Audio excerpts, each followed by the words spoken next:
Всем привет, меня зовут Ольга, я очень рада видеть вас на своем канале. И сегодня мы поговорим о фикусе Бенджамина, о том, как формировать его крону, но не у взрослого растения, а когда он еще совсем маленький.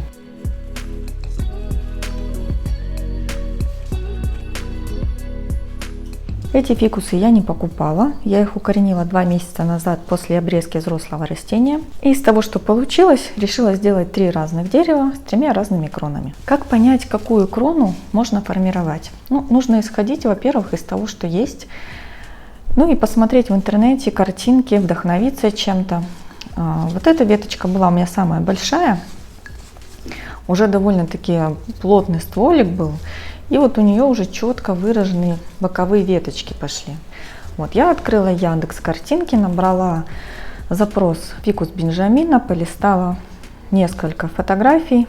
Мне очень понравилась картинка фикуса, где также ствол один, он четко просматриваются боковые веточки, и листва не очень густая. Вот я оставила ее себе для примера, к чему я буду стремиться с первым экземпляром. На второй вариант меня вдохновила фотография из социальной сети Instagram. Также я ввела хэштег фикус Бенджамина, полистала топ. И попалась мне фотография, которую выложила Натали из города Архангельска. Великолепные фикусы с очень густой листвой. Прежде всего за счет того, что там не один ствол, а несколько. Хочу воссоздать такую же форму своего кустика. Вот для этого у меня вот тут есть 6 веточек на укоренении. Вот, буду пытаться сделать такого же лохматого, пушистого фикуса. Ну и третий вариант, это будет вариант с низкорослым сортом фикуса, фикус кинки. Вот у меня есть его взрослый вариант. Вот средний размер этого сорта, такой миленький, маленький кустик получается. Полистала в интернете много фотографий разных, посмотрела. В основном этот сорт стараются выращивать с листвой от самой земли. То есть мы видим горшок и сразу начинается крона. Но я хочу сделать такой же вариант. То есть несколько стволов. У меня, если укоренятся все, то будет 6, 5-6, там не важно. Низ оставить оголенным, без ветвей, без листьев, чтобы он хорошо просматривался. А верх сделать такой густой-густой шапкой шарообразной формы, чтобы через листву веточки уже не просматривались. То есть внизу их видно, наверху нет. Первым этапом мне нужно добиться того, чтобы сформировался хороший ствол, который будет держать крону дерева без какой-либо поддержки, без палочек. Если оставить фикусы в таком состоянии, как они сейчас, не ограничивать их в росте, то они станут очень-очень длинными, но при этом ствол основной будет тонкий, и их придется все время вот так подвязывать на палочки. Это будет очень некрасиво. На данный момент палочки все равно понадобятся, потому что пока что ствол еще тоненький и совершенно не держится самостоятельно, но рост ограничить нужно путем обрезания верхушки. Как только мы обрезаем верх, вся сила роста уходит в боковые веточки, начинают больше развиваться они, и за счет этого идет утолщение основного ствола. Как обрезать верхушку? Конечно же, нигде попало и как нам вздумается. Если мы отрежем верхушку примерно где-то вот здесь или вот здесь, то останется пенек, а верхняя веточка так и продолжит расти куда-то в сторону. Нам этого не нужно. Нам нужно отрезать верх фикуса так, чтобы он потом продолжал верхушкой ровненько вверх, а не в сторону расти. Как это сделать? Отрезать нужно возле веточки. Сейчас я вот беру палочку, это чтобы было видно хорошо. Так, выбираем одну из верхних веточек, вот эту или вот эту, как она больше нравится. Я выберу нижнюю. Почему? Вот эта веточка, она хоть и выше находится, но она уже очень сильно отклонилась и расположена практически параллельно полу. Вот эта веточка, она все-таки идет более вертикально. Отрезать я буду прямо возле роста веточки сверху. Берем секатор и прямо так рядышком режем.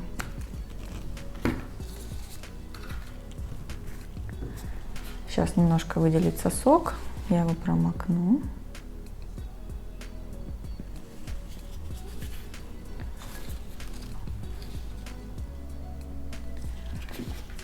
сейчас немножечко еще побольше тут срежу, чтобы пенек не остался. Вообще такие процедуры лучше проводить щипцами для бонсай. Они очень хорошо и ровно срезают. Секаторами все-таки срезать тяжело. Поэтому я даже вот этот пенек сейчас срезать не буду. В следующий раз приобрету специальные щипцы и уже красиво без пеньков обрежу. Что я делаю дальше? Я втыкаю палочку, тоже место. И теперь привязываю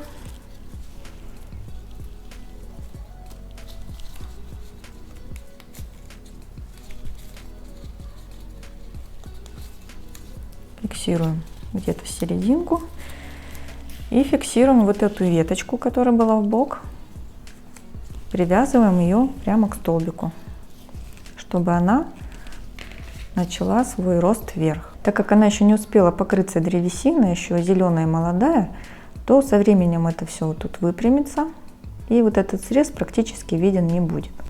Что еще с этим фикусом я хочу сделать? Значит, вот эти три веточки у меня более или менее одинаковые, а вот эта такая доминирует немножко. Поэтому я ее тоже слегка обрежу. Вот здесь. Тут как раз сухой кончик у нее. И заодно я от него избавлюсь. Обрезаем.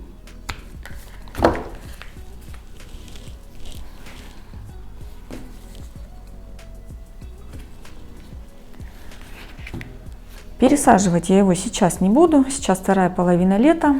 Пересадку я оставлю на февраль-март. А так с этим фикусом все.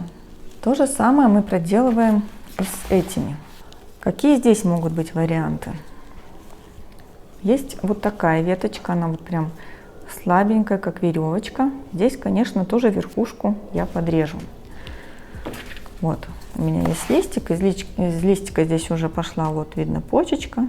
Проснулась, пошел рост, и поэтому именно здесь я ее и обрежу.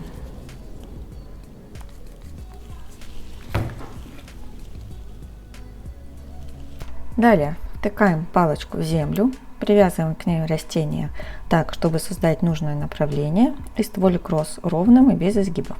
Сейчас этим заниматься не буду, давайте посмотрим, что здесь есть еще. Вот эта веточка довольно-таки уверенно стоит. Обрезать я ее не буду, но на всякий случай к палочке я ее привяжу. Вот такой фикус. Здесь ствол раздвоился на две одинаковые по силе веточки. Вот одна, вот вторая. Нужно выбрать, какая из них будет стволом. Я возьму вот эту. Вторую подрезаем, чтобы дать возможность развиваться основной ветке. Берем секатор и обрезаем кончик возле самого листика. Далее я возьму вот этот стволик и вот так вот к палочке его привяжу. Остальные экземпляры по аналогии. Я подвязала фикусы к столбикам и хочу еще один вариант показать.